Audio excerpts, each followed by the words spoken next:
The moment you stop seeking attention for your money is the moment you give it a better chance to grow. Right now, someone is celebrating a big paycheck, showing off a new car, or telling everyone about the deal they just closed.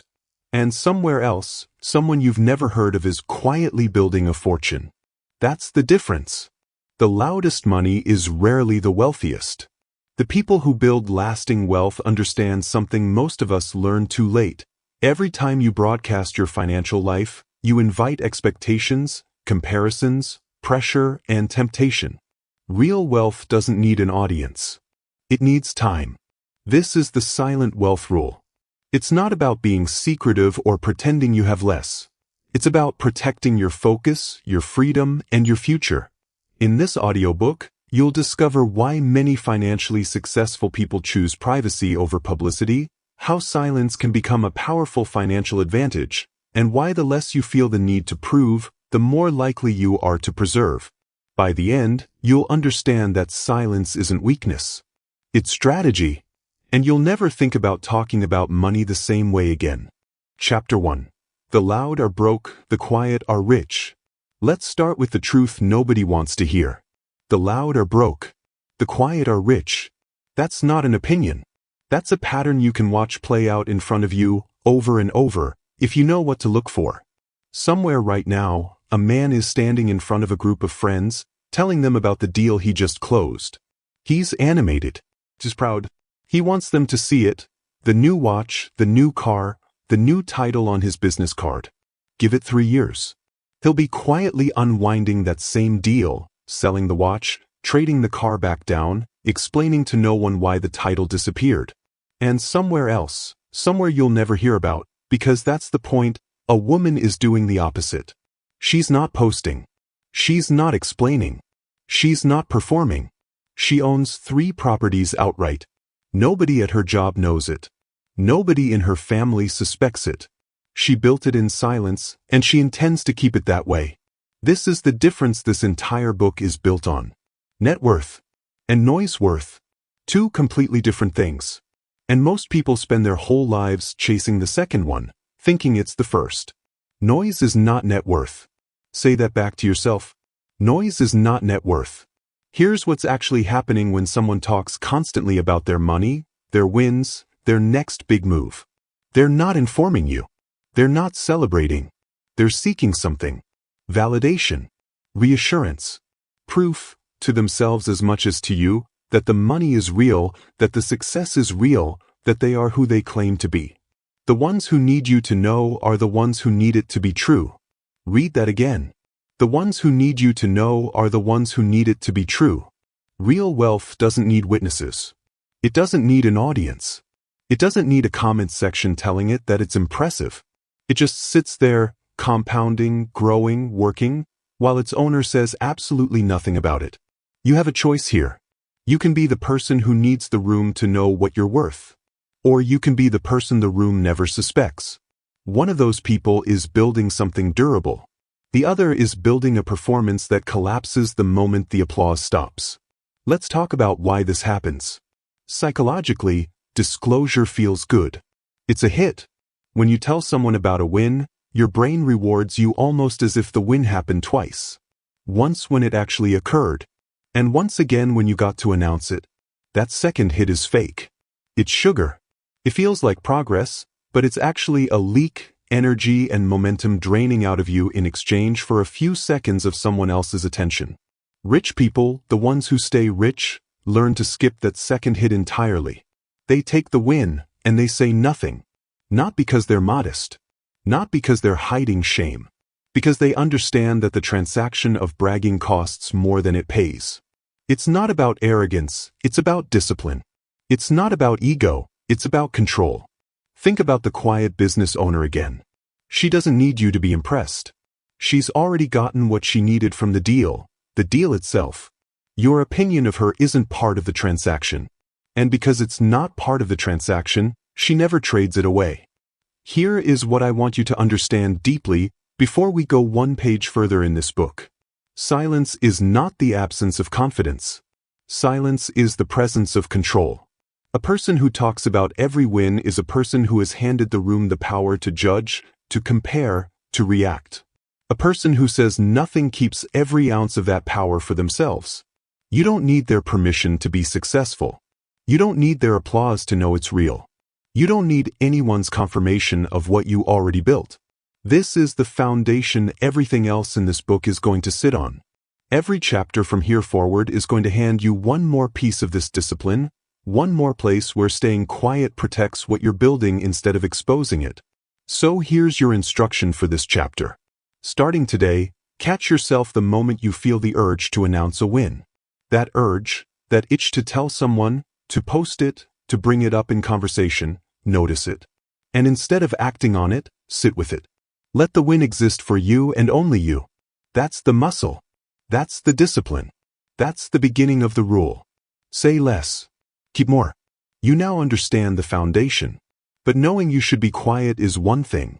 Living it under pressure, when someone asks you a direct question about your money, is another thing entirely.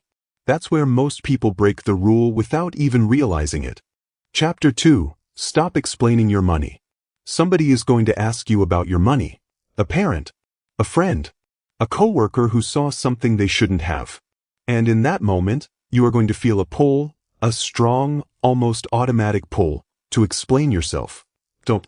Explaining is asking. Stop asking. Every time you explain a financial decision, why you bought something, why you invested in something, why you turned down something, you are quietly requesting permission. You may not think of it that way. It may feel like you're just having a conversation. But underneath the words, you are asking the other person to approve of what you already did. And here's the problem with that. The moment you ask for approval, you've given someone else a vote in your life that they never earned and that you never needed to offer them. Picture the dinner table. Someone in the family finds out about an investment. They didn't ask to be consulted, but the moment it comes up, they start picking it apart. Too risky. Too soon. Did you talk to a professional? What if it fails? None of this is offered with malice. It rarely is. But it doesn't matter. The doubt is planted.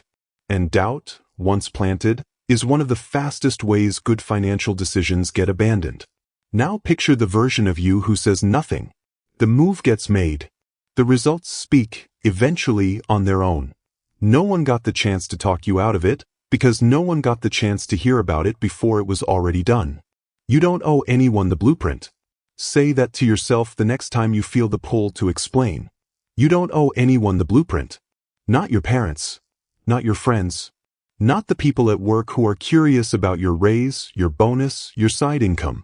Nobody is entitled to the reasoning behind your financial life. You get to keep that for yourself. Let's go deeper into why this matters so much. Every explanation is a small transfer of power. When you explain a decision, you are handing someone else the ability to judge it, question it, and potentially influence what you do next. It doesn't matter if they mean well. It doesn't matter if they love you. The moment they know the full picture, they have a say in it whether you invited that say or not. It's not about secrecy, it's about sovereignty. Your financial life belongs to you. Not to the family group chat. Not to the coworkers speculating in the break room. Not to anyone who has an opinion but no stake in the outcome. Think back to the quiet business owner from the last chapter. She never explains a move before she makes it. By the time anyone even knows it happened, it's already done, already working, already too late for anyone's doubt to derail it. That's not luck. That's a decision she made a long time ago, to stop narrating her financial life to people who were never going to help her build it. You have a choice every single time someone asks. You can explain, justify, and open the door to their opinion. Or you can answer simply, vaguely, and move the conversation along. I'm handling it. It's under control. I'll let you know if there's anything to share. That's it. That's the whole response. No spreadsheet. No breakdown. No justification. Here's your instruction for this chapter. The next time someone asks you a probing question about money, a purchase, an investment, a raise, a decision, practice giving the shortest true answer you can. Not a lie. Just brevity. Watch how much less friction, less doubt, and less interference enters your life the moment you stop over-explaining. Say less. Keep more. You've learned to stop justifying your decisions. But there's a louder danger waiting just past silence, the temptation to celebrate. Because staying quiet about your reasoning is one thing. Staying quiet about your wins is another test entirely. Chapter 3. Every brag is a leak. Every brag is a leak. Say it with me. Every brag is a leak. Not a mistake. Not a harmless moment of pride. A leak. Every single time you tell someone about a win, a raise, a bonus, a good investment, a big sale, you are letting something valuable escape you. Advantage. Privacy. Control. It doesn't come back. Let's be specific about what leaks out. When you share a financial win, you're not just sharing information. You're sharing a target. The moment someone learns you have more than they assumed, something shifts in how they see you and how they treat you, usually in ways you won't notice until much later. Picture the coworker who mentions their raise in the break room, expecting congratulations. What actually happens, more often than not, is quieter and colder. Resentment that doesn't say its name. A subtle change in how people talk to them. Maybe they get passed over for the next favor, the next bit of goodwill, because now they're doing fine in everyone else's eyes. Nobody says this out loud. It just happens. Noise is not net worth. You heard that in Chapter 1. Hear it again now because it applies here more than anywhere. The applause you get for bragging is not wealth. It's noise. And noise doesn't compound. It doesn't grow. It evaporates the second the conversation ends, but the exposure it created doesn't evaporate. That stays. Here's the part almost nobody talks about. Visibility invites cost.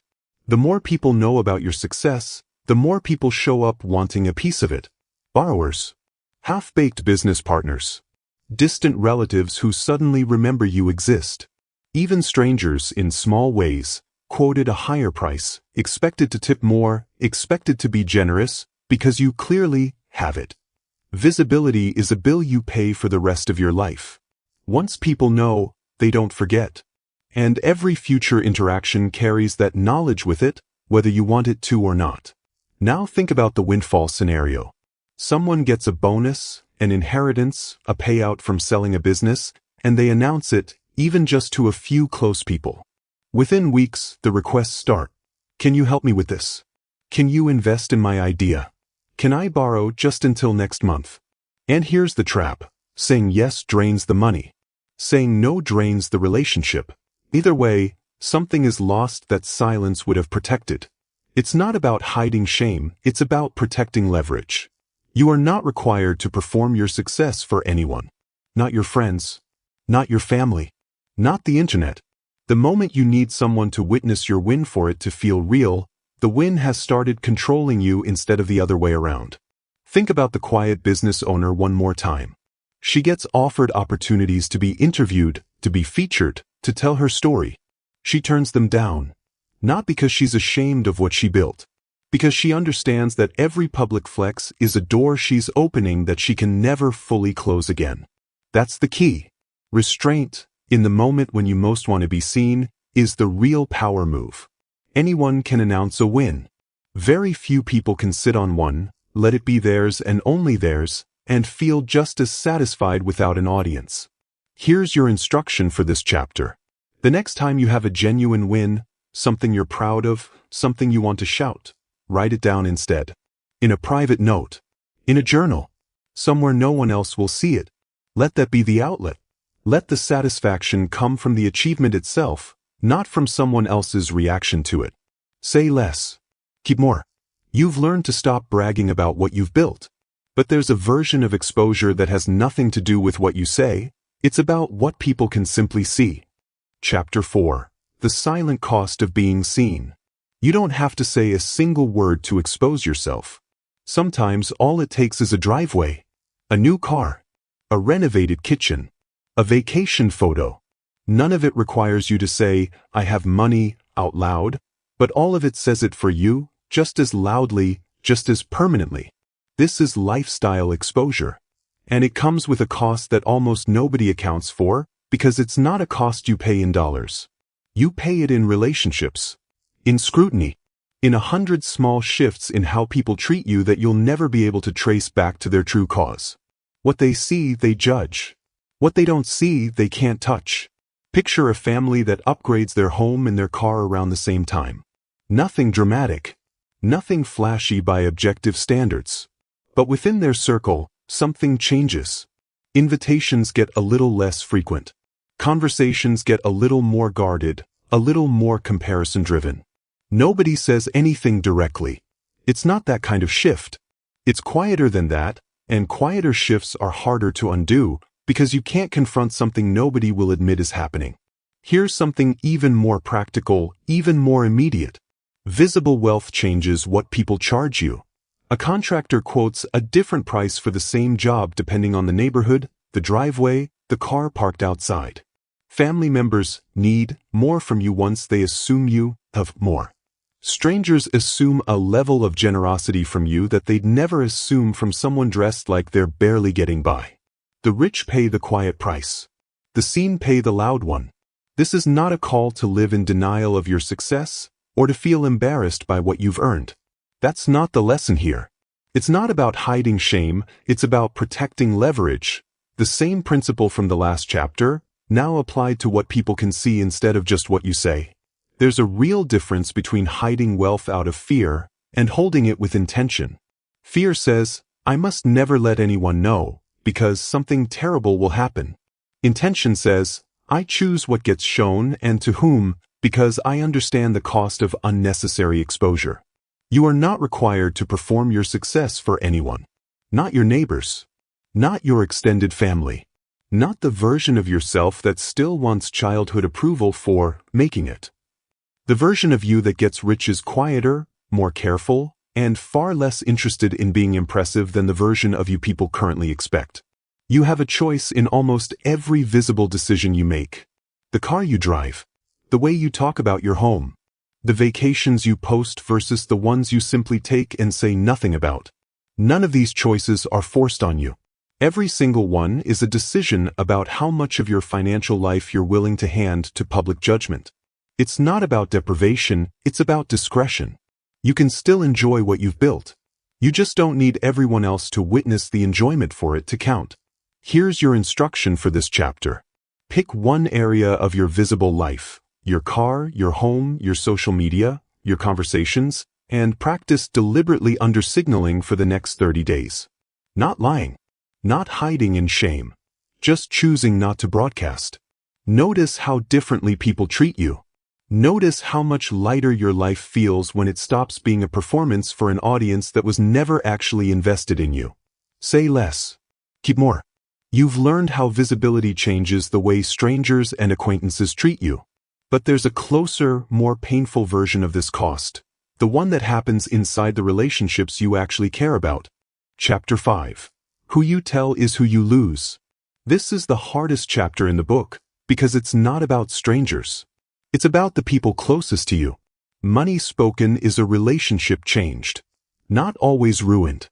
Not always destroyed. But changed. Permanently.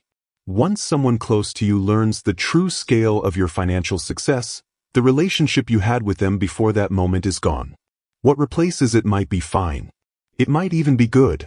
But it will never again be what it was before they knew. Think about a friendship. Two people equals for years. Then one of them reveals a significant financial win. A business sale, a large bonus, a windfall. Something shifts almost immediately. Maybe it's subtle. A slight awkwardness around who pays for dinner. Maybe it's bigger, a quiet resentment that neither person will name out loud, but both can feel sitting at the table between them. The friendship doesn't necessarily end, but the ease does. And the ease rarely comes back. Here's the trap that follows disclosure almost every time, the borrowing spiral. Someone learns you have money, and requests start arriving. A loan. An investment in an idea that isn't fully formed. Help covering an emergency that seems to recur suspiciously often. And here is the part that makes this so painful. Saying yes doesn't fix it, and saying no doesn't either. Give them money, and the relationship becomes transactional, built on need instead of connection. Refuse, and resentment builds anyway, because now you're the one who has it and won't share. You don't have to be the bank to be loved. That's worth repeating. You don't have to be the bank to be loved. If the people in your life only value you conditionally, based on access to your resources, that relationship was never built on solid ground to begin with. Silence protects you from finding that out the hard way, and it protects the relationships that are actually real from ever being tested by money in the first place. So who deserves to know the full picture of your financial life? Very few people. A spouse or partner, perhaps, built on years of trust. And virtually no one else by default. Not your coworkers. Not your cousins. Not your group chat. Access to your full financial reality is not a right anyone has simply because they're close to you. It's a privilege, and it's one you extend only after real, demonstrated trust, not simply proximity or affection. It's not about distrust, it's about protection. You are not being paranoid by keeping this part of your life private. You are being responsible with something you worked hard to build. The people who truly love you will love you exactly the same whether they know the number or not. If knowing the number changes how they treat you, that tells you everything you needed to know about the relationship in the first place. You have a choice every time this subject comes up in your life. You can let people in fully, based on comfort and closeness. Or you can extend that access carefully, deliberately, only where trust has actually been proven over time. One of those choices protects your relationships from a stress test most of them were never built to survive. Here's your instruction for this chapter. Make a short, honest list, in your head or in private, of the only people who genuinely need full visibility into your financial life. For most people, that list is one name long. Maybe two. Everyone else operates on a need-to-know basis, and the answer, by default, is simply, they don't need to know. Say less. Keep more. You've learned to protect your relationships by protecting your privacy. Now it's time to talk about what you do with all of this discipline while nobody's watching, because the real work of wealth doesn't happen in conversation. It happens in silence. Chapter 6. Build in the dark, live in the light. Here is a rule almost nobody follows, and it's exactly why almost nobody builds anything that lasts. Whatever you're building, build it in the dark. That means no announcements. No updates. No, here's what I'm working on posts before there's anything real to show. The building phase, the early, fragile, uncertain phase of any goal, has to happen completely out of view. Picture an entrepreneur working on a business quietly for 2 years. No launch post. No watch this space. Just work, day after day, unseen. By the time anyone hears about it, it's already generating revenue, already proven, already too far along for anyone's doubt to derail it. That's not an accident. That's a deliberate decision to protect the fragile early stage of something from an audience that wasn't ready to help it survive. Noise is not net worth. You've heard it before. You'll hear it again because it's the backbone of this entire book, and it applies with special force to the building phase of anything worth having. Here's the part that surprises people. Announcing a goal too early doesn't just risk unwanted opinions. It actually reduces your chance of finishing. There's a well-documented pattern where telling people about an intention creates a small sense of accomplishment before any real work has been done, and that premature satisfaction quietly drains the motivation you needed to actually finish the thing. The applause for the announcement substitutes for the applause you would have earned by completing it. Announce the result, not the plan. Say that to yourself the next time you feel the urge to tell people what you're working on before it's real. Announce the result, not the plan. Let the finished thing speak. Let the outcome be the only announcement anyone ever gets. It's not about hiding your ambition, it's about protecting your execution. This isn't about secrecy for its own sake. It's about recognizing that outside opinions, well-meaning or not, are one of the biggest threats to unfinished work. Doubt from a relative. Skepticism from a friend. A single dismissive comment at exactly the wrong moment. Any of it can be enough to talk you out of something you would have finished if you'd simply said nothing and kept going. You have a choice with every new goal you set. You can invite the room into the process and give them a seat at the table for every doubt, every delay, every setback along the way. Or you can build alone, in silence, and only bring people in once the outcome speaks for itself. Think about the quiet business owner one more time, the one you've followed through this entire book. She's not quiet because she's insecure. She's quiet because she understands that silence is where the real work happens undisturbed. And here's the payoff, the part that makes all of this worth it. Once something is built in the dark, she gets to live it in the light. Not by announcing it. Not by explaining it. Just by living well, unbothered, without needing anyone's permission or approval to enjoy what she built. That's the goal for you too. Not perpetual secrecy. Not a life lived entirely behind closed doors. A life where the building happens in silence, and the living happens in peace, because nothing about it was ever exposed to outside interference in the first place. Here's your instruction for this chapter. Pick one goal you're currently working on. Something real, something in progress. For the next 90 days, tell no one about it. Not your closest friend. Not your family. Let the only proof of your progress be the progress itself.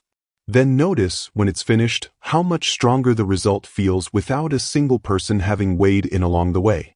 Say less. Keep more. You've learned to protect your goals by building them in silence. But there's a second, quieter threat to your wealth. Not what you say, but what you spend to look like you already have it. Chapter 7. The Lifestyle Lie That Bleeds You Dry. Here's a lie almost everyone believes without ever examining it, that looking rich and being rich are the same thing. They are not. In fact, they're often opposites. Look rich, stay poor. Look ordinary, stay free. Every dollar spent signaling wealth is a dollar that will never compound into actual wealth. That's not a moral judgment. It's simple math. Money spent on appearance is money that has left the building entirely. It's not invested, it's not growing, it's not working for you anymore. It's just gone, in exchange for a few seconds of someone else's impression. Picture two people with identical incomes. One leases a luxury car, upgrades their apartment every year, and posts vacations that stretch the budget thin. The other drives something modest, lives below their means, and quietly invests the difference. 10 years pass. The first person is still leasing, still upgrading, still one bad month away from financial trouble. The second person owns real assets that are working for them around the clock, whether they're awake or asleep. Same income. Completely different outcome. The only variable was what each of them chose to spend on being seen. This pattern has a name, lifestyle signaling. And it's one of the most efficient wealth killers that exists, precisely because it doesn't feel reckless in the moment. It feels normal. It feels like keeping up. It feels like what everyone around you is doing. You cannot compare yourself to people you never show yourself to. That's the key to breaking this pattern. Most lifestyle spending isn't driven by actual need. It's driven by comparison, a quiet, constant measuring of yourself against a peer group, a neighborhood, a social feed. And once you remove yourself from that visible comparison, once people simply don't know what you have, the pressure to spend to keep up disappears with it. Picture a neighborhood locked in a slow, invisible arms race. One family upgrades their landscaping. The next upgrades their car. The next renovates a kitchen that didn't need renovating.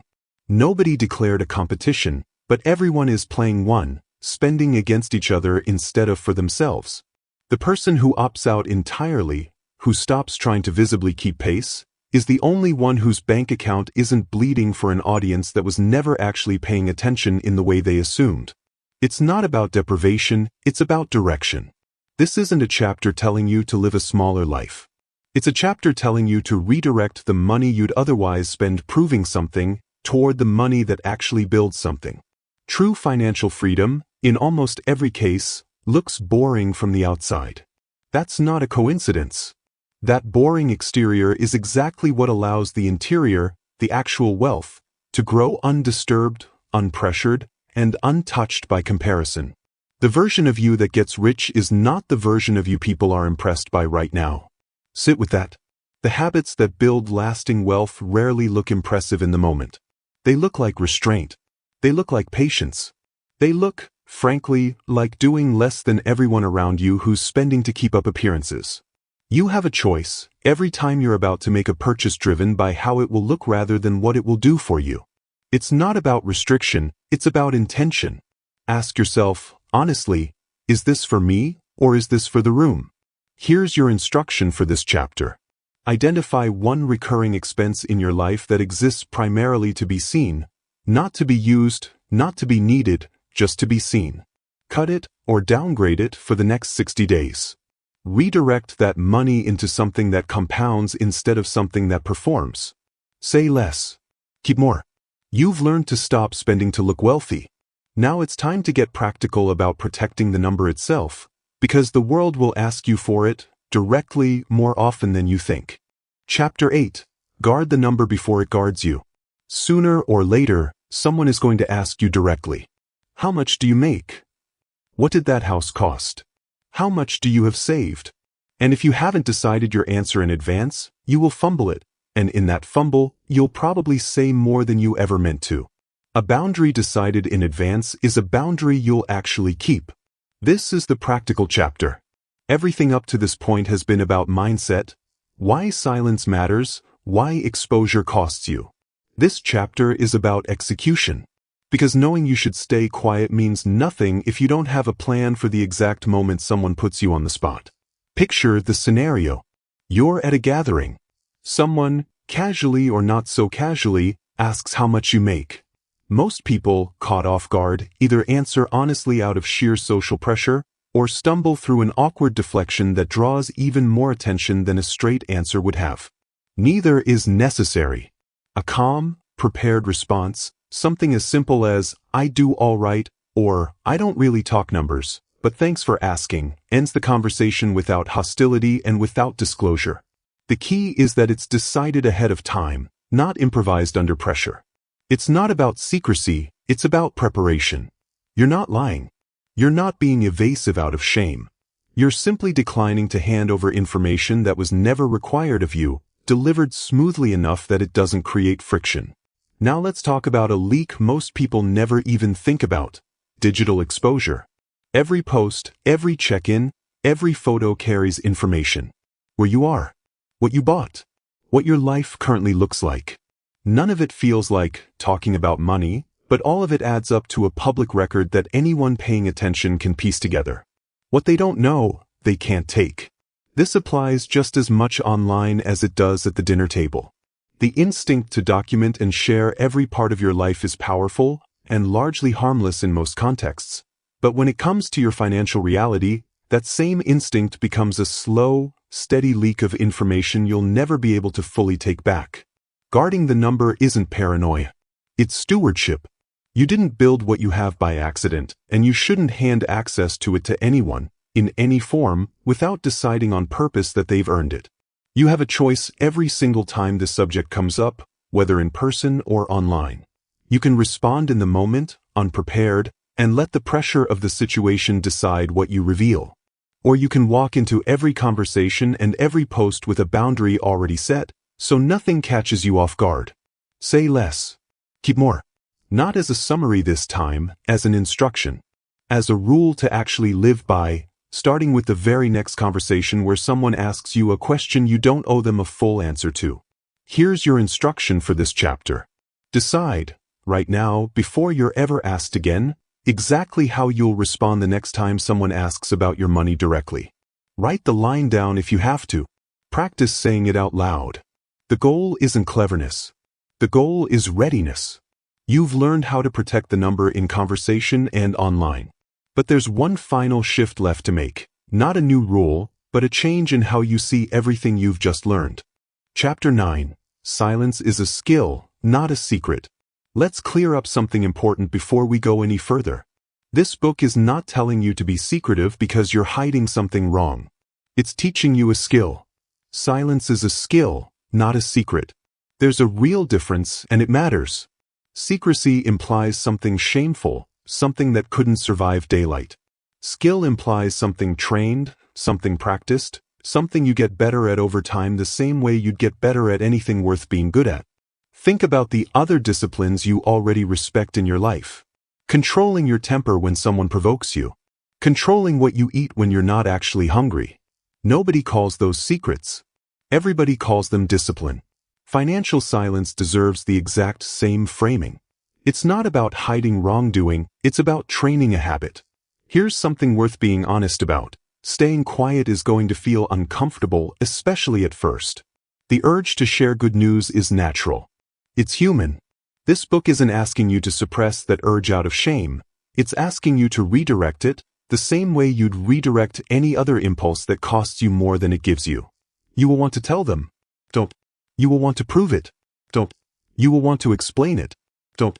Say that rhythm to yourself the next time the urge rises. You will want to tell them. Don't. You will want to prove it. Don't. You will want to explain it. Don't. Let the urge pass. It always does. And every time you let it pass without acting on it, the discipline gets a little stronger, a little more automatic, a little easier to maintain the next time. Discipline is quiet. So is wealth. That's not a coincidence. The two travel together. Every discipline that actually builds something lasting, fitness, focus, financial security, shares this same quality of happening mostly unseen, mostly unannounced, mostly without an audience cheering you on in real time. The applause, if it ever comes, comes later. Much later. After the results are already undeniable. Noise is not net worth. One final time, before we close this out. Every chapter in this book has circled back to this idea because it's the single most important sentence in the entire audiobook. Say it to yourself whenever you feel the pull to prove something to someone who was never going to help you build it anyway. It's not about withholding, it's about mastering yourself in the exact moment it's hardest to do so, when you have good news, when you're proud, when you want, more than almost anything, for someone else to see it. That moment, right there, is the entire test this book has been preparing you for. You have a choice every time that moment arrives. You can give in to the urge, hand over the information, and get a few seconds of someone else's approval in exchange for a piece of your advantage. Or you can hold it, quietly, privately, and let the satisfaction belong entirely to you. That's the key. Not restriction for its own sake.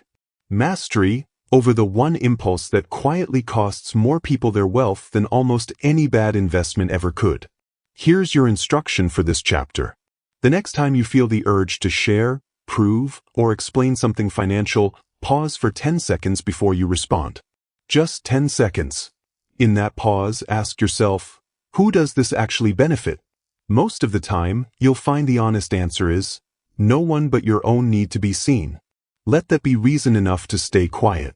What you're about to hear next is the only rule that matters, the one that ties everything in this book together into a single, simple instruction you can carry with you for the rest of your life. Chapter 10. The wealth they never see is the wealth you keep. We've covered a lot of ground. Now it's time to bring it together into one rule. One rule that, if you actually live it, will do more for your financial future than almost any single decision you'll ever make about where to put your money. The wealth they never see is the wealth you keep. Think back through everything this book has shown you.